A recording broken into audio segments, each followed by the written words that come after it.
This story now. The Media Institute of Southern Africa says the region has become unsafe for journalists. The advocacy group has chapters in almost all SADC countries and recently moved its headquarters from Harare, or to Harare rather, from Zambia. Our eNCA correspondent Pindai Dube brings us this report. MISA says it has noticed growing incidents of harassment of journalists in the region.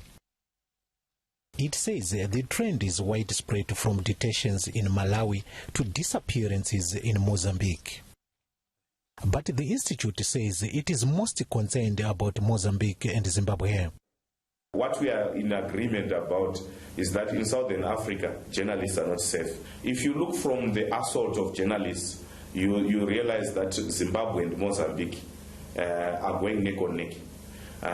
Only that the state of attacks vary in terms of the aggression in those attacks. When in Zimbabwe it's about the police and the military beating up journalists, or in certain instances political parties. In Mozambique it includes the killing of journalists. Moyo says there are also fears that harassment could escalate in Zambia and Lesotho as the countries head to the polls.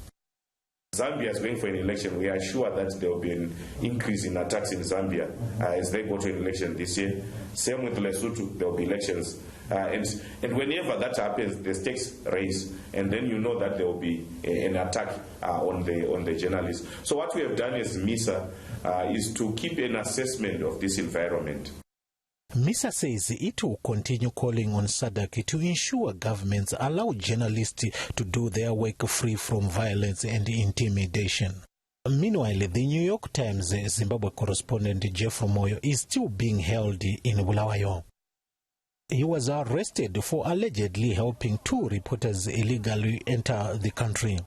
He was charged with the Zimbabwe Media Commission employee Tabangi Manika for contravening the Immigration Act.